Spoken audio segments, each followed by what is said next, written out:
Jadi ibu 100 tahun kapengker tos aya disebut nate flu Spanyol. Itu seluruh dunia kena semuanya. Sekarang 2020 kena lagi namanya coronavirus. Ini semua satu dunia kena itu.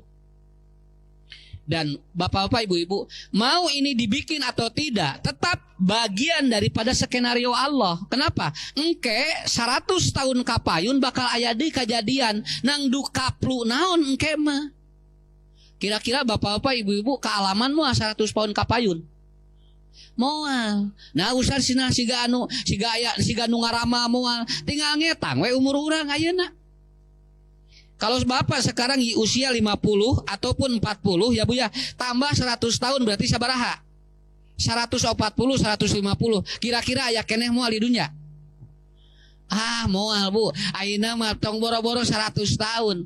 Anak yang lahir hari ini pun itu belum tentu 100 tahun datang ada itu. Kenapa? Karena kalau anak yang lahir hari ini lalu nanti 100 tahun, usia 100 tahun belum tentu dia ada. Kenapa? Karena usia manusia zaman Nabi Muhammad itu rata-rata jarang yang melebihi nabinya sendiri. Kenapa? Karena ukuran usia manusia itu adalah patokannya nabi.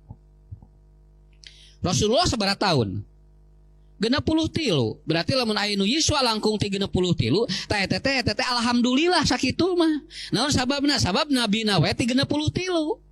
Jadi ibu lamun ayeuna aya nu 65 nya, aya nu 70 nya alhamdulillah, tapi tong disebut bonus. Lamun disebut bonus sok gratis eta teh.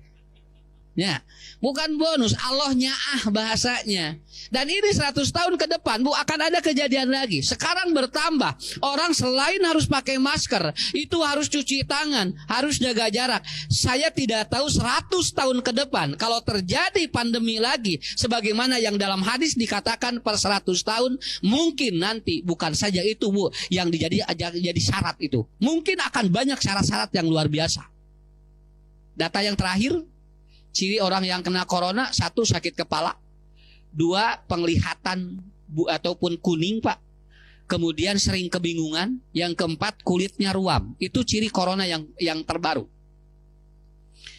Anu sok nyeri mastaka, titinggalian kararoneng, kulit ruam, sok nyebatkeun bingung, eta teh corona. Itu yang terbaru itu di televisi itu. Eta teh sami Pak jeung ciri teu boga duit. Anu teu boga duit kayak gitu Bu, jo nyeri kana mastaka teh. Nya, jo titinggalian kararoneng, ningali warung teh pararoek we pokona mah. Tapi lamun artos seueur mah da warung teh jo sararang bae teh. Nya, terus kulit bingung, paning bingung mah pada melan ibu-ibu. Sogera ibu-ibu, lamun balanya, seumeuh bararingung poe ieu masak naon, eta teh corona. Sok Bu, rek kumaha berarti anu positif teh loba tuh mun kitu mah nya. Tiap anu balanya nyarios bingung eta teh positif lamun kalau lihat dari itu, dari ciri-ciri yang itu. Tapi bagi kita semuanya, kita sudah punya konsep Pak dalam Al-Qur'an. Makanya pada malam ini saya akan membahas bagaimana menghadapi sebuah persoalan hidup, sebuah permasalahan hidup yang kita hadapi itu kita sesuai dengan kehendak Allah. Kenapa? Karena nggak ada orang yang tidak punya masalah, begitu aja. Lamun aya jami teu gaduh masalah, eta teh keur loba masalah. Alhamdulillah Ustad, abdi mah tara gaduh masalah, eta teh nyarita kitu teh keur boga masalah eta teh Bu. Ciri orang tidak punya masalah apa? Dia ngomong kepada orang lain tidak punya masalah. Sok sakali deui nya. Kalau ada orang yang nyebutin saya tidak punya dosa, itu artinya dia lagi ngomong itu sedang berdosa. Alhamdulillah abdi mah tahun ayeuna mah asa soleh, eta teh kan dosa. Ya. Kenapa? Karena kuncinya adalah tidak ada orang, Bu, jangankan yang hidup Pak, orang mati saja itu ada masalah. Kalau ada orang yang mengatakan bahwa mati membereskan masalah, justru dengan mati menambah masalah baru. Marukana ada bunuh diri teh nambahan masalah Pak. Orang yang bunuh diri nanti pertanyaan di alam kuburnya itu mungkin akan lebih berat dibandingkan dengan orang yang mati menurut takdir Allah. Kenapa? Karena dia, kata Rasulullah, mendahului takdir Allah. Makanya hadirin yang dimuliakan Allah, ada 3 konsep yang diajarkan di dalam Al-Quran untuk menghadapi sebuah persoalan. Yang pertama, ada konsep ta'abudiyah, bagaimana menghadapi masalah dengan beribadah. Yang kedua, ada konsep menghadapi masalah dengan motivasi hidup. Yang ketiga, ada konsep menghadapi masalah dengan kita mengolah jiwa lebih bagus. Itu Quran sudah menyebutkan kurang lebih ada 18 ayat di 18 surat. Itu bagaimana seseorang apabila diberikan masalah, itu cara menghadapinya seperti apa.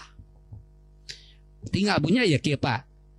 Suami soleh, istri soleh, pasihan masalah ku budak. Aya jeung budak masalah Pak, jeung budak bager Bu, tinggalnya dengan suami bager, dengan istri ataupun apa baik. Kemudian apa? Dia masalahnya dengan ekonomi. Bojo soleh, salaki soleh, budak balager, tara boga duit, masalah eta ge. Nya arto seueur Bu, ieu mah dia banyak uangnya Pak, usahanya kemudian lancar, semua bisnisnya luar biasa. Ternyata dia ada problem dengan siapa? Istrinya bermasalah. Dengan anak tidak ada masalah. Ibu kemudian bapak usaha bagus, istri bagus ataupun bager, suami bager, budak bager, tetapi dikersakeun banyak penyakit. Tinggal nu ieu mah balager ngan ririwit hirupna. Haben we ka dokter. Teu kaop aya sehat Bu, sumping deui ka dokter. Artinya apa? Allah kasih masalah orang ini di kesehatannya. Allah kasih masalah orang ini di keuangannya. Allah kasih masalah di problematika keluarganya. Saya merunut hampir semua persoalan hidup manusia tidak ada yang beres. Punten Pak, lamun aya jelema Bu anu katingali teu siga boga masalah, eta teh cantang tu buat teuing masalahna leuwih capek tibatan urang. Aya jami kurang teu ditinggal teh cenah, sigana eta mah bahagia, sok lebet ka jerona, buat teuing langkung rudet tibatan urang. Ya. Begitu ngobrol teh anjeunna mah tiap tanggal 25 ranteng uratna. Ya, harapan cenah katingalina ge bahagia cenah. Mobilna aya, bumina sae bunya. Kemudian dia melihat anak-anaknya juga keluar masuk juga enggak apa-apa. Isinya kelihatan glowing ya. Suaminya juga kelihatan siga jag-jag. Ari pek teh urang teu apa, lamun asup ka jero imahna, tiap tanggal 25 ngaharulang di jero imah. Sabab naon? Sabab tanggal 25 cicilan murudul Pak. Artinya nggak akan ada yang beres. Menurut saya adalah tidak ada orang yang terbebas dari masalah. Sampai saya ada yang konsultasi, Pak Ustadz, suami saya usahanya bagus, anak saya bagus, tetapi apa? Satu diantaranya, anak dan suami saya tidak mau dibawa beribadah, dibawa ngaji taradaek, dibawa sholat taradaek. Berarti bagi ibu kehidupan itu juga jadi bermasalah. Nah, hadirin yang dimuliakan Allah, bapak-bapak, ibu-ibu, maka Quran sudah memberikan sebuah standar operasional untuk memecahkan masalah bagi kita semuanya. Karena saya yakin ibu-ibu, bapak-bapak yang hadir di tempat ini bukan berarti banyak masalah, minimal ada masalah yang harus kita hadapi. Satu Pak, Bu ya, yang pertama adalah apa? Ada 5 ayat Quran sebagai motivasi menghadapi masalah. Pertama adalah apa? Quran surat Al-Baqarah 286. Namun mayunan masalah saur Allah kieu. La yukallifullahu nafsan illa wus'aha. Itu yang pertama. Ini disebut dengan dalil normatif menghadapi persoalan hidup. La yukallifullahu nafsan illa wus'aha. Satu itu Pak, Bu hafalin semua ini. Kenapa? Karena ini adalah kurikulum menghadapi persoalan hidup. Pertama adalah kata Allah apa?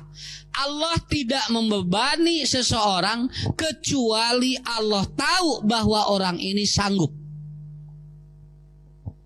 Bu, Pak, saya ada yang datang Bu, Pak ya. Ini orang Pak, secara ekonomi terpuruk sekali. dikersakeun panyawatna abot Pak. Dia punya penyakit yang berat, membutuhkan biaya luar biasa. Tapi begitu dia ngobrol, Pak Ustad, nah hasna Allah teh teuing-teuingeun ka abdi teh. Tuh Pak, mulai ini manusia. Manusia biasanya begitu. Kalau ada sesuatu yang dianggap berat, orang selalu berkata, "Ieu sigananya Allah teh cenah meuni teuing-teuingeun ka abdi." Padahal abdi teh cenah usaha nuju kieu, gara-gara panyawatna cenah meuni abot, cenah pun bojo panyawatna abot. Kenapa? Sua atau istri saya kanker payudara katanya. Dua-duanya kena kanker. Dan sampai saat ini stadiumnya udah terus naik. Lalu dia mengatakan begini, Pak. Bu, nah cenah Allah teh teuing-teuingeun. Cobi Pak, sakitu we heula. Ini seringkali keluar dari mulut seseorang. Allah teh teuing-teuingeun. Teuing-teuingeun naon bahasa Indonesiana? Kan? Keterlaluan. Jadi gitu. Tah, rada beda keterlaluan jeung teuing-teuingeun. Teuing-teuingeun mah rada enakeun we Pak. Nya. Model telanjang bulat dikasunakeun dah hese teh Pak. Ya. Ada orang yang datang telanjang bulat sok kana kasunakeun kumaha? Manya ada aya jami sumping ditaranjang buleud. Kan eta teh beda eta teh.